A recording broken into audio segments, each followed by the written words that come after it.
अस्सलाम वालेकुम व्यूअर्स, मैं हूं हर्बलिस्ट मोहम्मद इसहाक फर्रुख। आज की वीडियो उन बहन भाइयों के लिए जो बेऔलाद हैं, खासकर मर्दों के लिए जो बेऔलाद हैं और अपना एक टेस्ट करवाते हैं और उसके बाद वो फिरते ही रहते हैं, कभी उस हकीम के पास, कभी उस डॉक्टर के पास, और कभी बायोप्सी का टेस्ट करवाते हैं और अपने हजारों रुपए खर्च कर बैठते हैं, लेकिन उनको आराम नहीं आता। अब वो क्या गलती करते हैं, क्या फाश गलती करते हैं जिसकी वजह से उनके पैसा भी खर्च होता है, उनका टाइम भी निकल जाता है और उसके बाद उनको प्रॉब्लम भी होती है, लेकिन कोई उनको सही गाइड नहीं करता। आज की वीडियो अगर आपने सही तरीके से सुन ली तो इंशाअल्लाह ताला अजीज ना सिर्फ आपके हजारों रुपए बचेंगे बल्कि आपका टाइम भी बचेगा। आपको सही पता चलेगा कि मैंने ट्रीटमेंट अब क्या करनी है। अमूमी तौर पर क्या होता है, क्योंकि आपने यकीनन देखा होगा, आप बेऔलादी का जो है वो मुसीबत भोग रहे हैं आप, तो क्या होता है कि आप सीमन का टेस्ट करवाते हैं। एक सिंपल सीमन का टेस्ट करवाया, सीमन का टेस्ट करवा के डॉक्टर के पास जाते हैं और उसे कह रहे हैं कि हमारी ट्रीटमेंट करें। मेरे पास भी यही कुछ होता है कि पेशेंट आते हैं और वो आकर कहते हैं जी ट्रीटमेंट हमें दवाई दें। इसी को देखकर मैं उनसे कहता हूं कि आप बाकी टेस्ट दिखाएं, तो वो इंसिस्ट करते हैं कि मैं सिर्फ इसी टेस्ट को, सीमन एनालिसिस को देखकर ही उनको दवाई तजवीज कर दूं और उनको दूं। ये बहुत बड़ी गलती है। हजारों रुपए आप खर्च करते हैं, आपके हजारों रुपए खराब होते हैं। आप इसमें गलती क्या करते हैं, आप उसको जरा गौर से सुन लीजिएगा। आपको पता है कि स्पर्म्स को पैदा करने की जो फैक्ट्री है वो टेस्टिस है। अगर आपके टेस्टिस सही हैं तो आपके स्पर्म्स भी सही पैदा होंगे। अगर टेस्टिस के अंदर कोई प्रॉब्लम है तो आपके स्पर्म्स का प्रॉब्लम होगा। अब उसके लिए आपने क्या करना होता है, सबसे पहले आपने जब अपना टेस्ट करवाया और उसके अंदर आपने ये देख लिया कि स्पर्म्स के अंदर कोई भी इबनॉर्मेलिटी है, काउंटिंग कम है, एक्टिव कम है, उनकी टेल का डिफेक्ट है, हेड का डिफेक्ट है, कुछ भी है, तो सबसे पहले ये अल्ट्रासाउंड करवाएं। ये लिखा हुआ नजर आ रहा है स्क्रूटल कलर डॉपलर अल्ट्रासाउंड। ये अपने टेस्टिस का आप अल्ट्रासाउंड कराएं।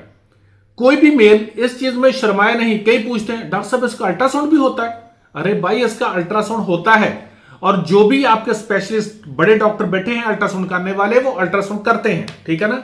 उसके अंदर कोई ऐसा नहीं है कि कोई आपको लड़ेगा या वो कहते हैं जी कि डॉक्टर साहब वो नाराज तो नहीं होंगे। अरे नहीं भाई, कोई नाराज नहीं होता। आप अल्ट्रासाउंड है, आप अल्ट्रासाउंड जाएंगे, उनको बताएं, लिखा हुआ दिखाएं, वो अल्ट्रासाउंड करेंगे।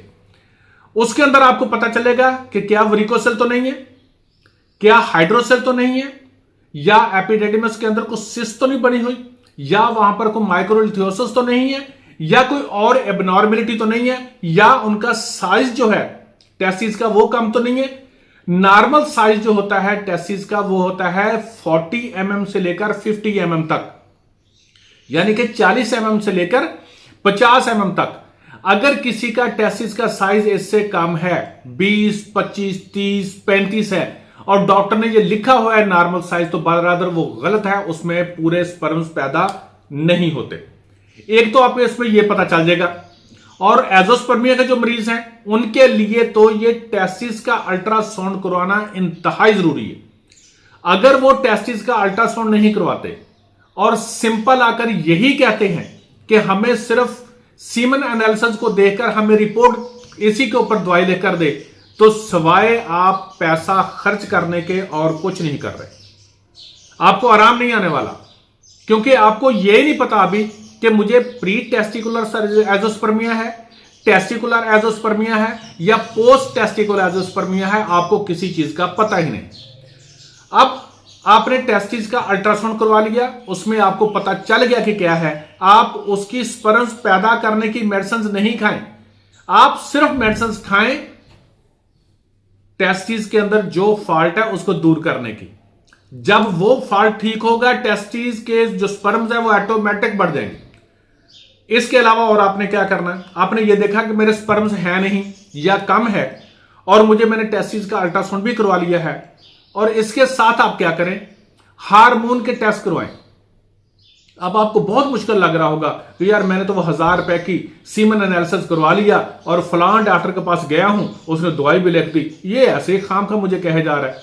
ब्रदर, मैंने 10-10 साल से धक्के खाते हुए लोगों को देखा है।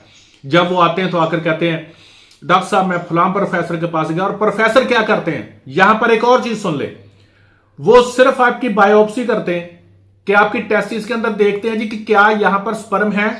सवाए डॉक्टर के पैसे बनने के आपको कख फायदा नहीं होता।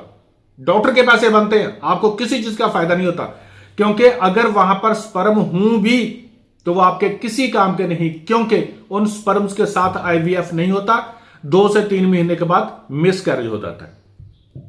इसके साथ आप क्या करें, हार्मोन के टेस्ट करवाएं, prolactin hormone, testosterone hormones, LH, FSH करवाएं।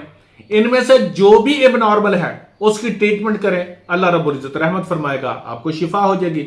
लेकिन अगर आपने सिर्फ यही चाहा कि मैं सिर्फ और सिर्फ सीमन एनालिसिस की रिपोर्ट कराऊं और उसी के ऊपर ही ट्रीटमेंट कराऊं, तो यकीन करें सवाए इसके कि आप अपना पैसा खर्च कर रहे हैं और आपको कोई फायदा नहीं होने वाला। अगर ये रिपोर्ट्स करवा लेंगे आप, तो इंशाअल्लाह ताला अजीज आपको एग्जैक्ट पता चल जाएगा कि मुझे डिजीज क्या है। स्टार्ट में आपके पैसे लग जाएंगे, लेकिन वो जो हर महीने आप लगाएंगे ना, तरह तरह की दवाइयां खाएंगे जिनकी वजह से आपके अंदर रेजिस्टेंस भी पैदा हो जाएगी और भी नुकसान हो जाएंगे, उनसे आपकी बचत हो जाएगी। पैसे को ना देखें, आपकी बचत हो जाएगी और आप चंद महीनों के अंदर ही ठीक हो जाएंगे।